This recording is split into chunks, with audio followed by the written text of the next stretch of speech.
السلام علیکم ورحمۃ اللہ دوستو، جس طرح کہ سب کو معلوم ہے کہ ترکیہ میں ایک خطرناک اور شدید زلزلہ آیا ہے۔ پاکستان میں بھی زلزلے کا شدید خطرہ ہے۔ مشہور ریسرچر فرینک، جس نے کل پیشین گوئی کی تھی کہ ساؤتھ سینٹرل ترکیہ، اردن، شام اور لبنان میں 7.5 ریکٹر اسکیل پر زلزلہ آئے گا، اور پھر ہم سب نے دیکھا کہ فرینک کی پیشین گوئی سچ ثابت ہوئی۔ واللہ اعلم۔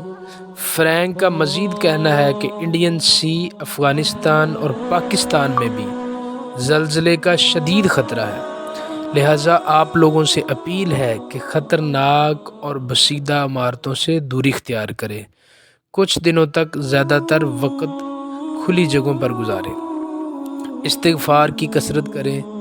اللہ تعالی ہمارے حال پر رحم فرمائے، آمین۔ دوستو، زلزلے کے لیے حضور پاک صلی اللہ علیہ وسلم نے ایک دعا بتائی ہے جو زلزلے سے بچنے کے لیے، اس دعا کا ورد کرنے والا زلزلوں سے محفوظ رہے گا انشاءاللہ۔ انتہائی عظیم دعا ہے، ہر مسلمان کو یاد کرنی چاہیے۔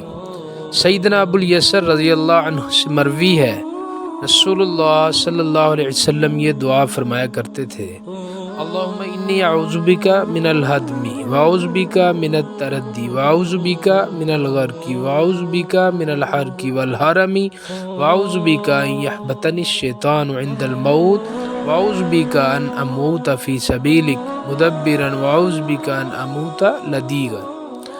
اے اللہ، میں تیری پناہ چاہتا ہوں کہ کوئی مکان یا دیوار مجھ پر آ گرے یا کسی بلند مقام سے گر پڑوں۔ میں تیری پناہ چاہتا ہوں غرق ہونے سے، جلنے یا از حد بوڑھا ہونے سے۔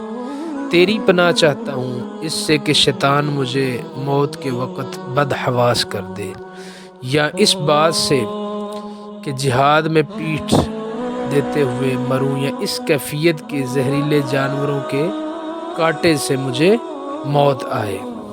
سنن ابی داؤد کی حدیث نمبر 552 ہے۔ تو معزز سامعین کرام، ہمیں چاہیے کہ اس زلزلے جیسی آفت سے بچنے کے لیے اللہ رب العزت سے یہ دعا کریں اور اس ورد کو پڑھتے رہیں، اور انتہائی مشکل میں یہ ورد کرنا چاہیے۔ اللہ عمل کی توفیق عطا فرمائے۔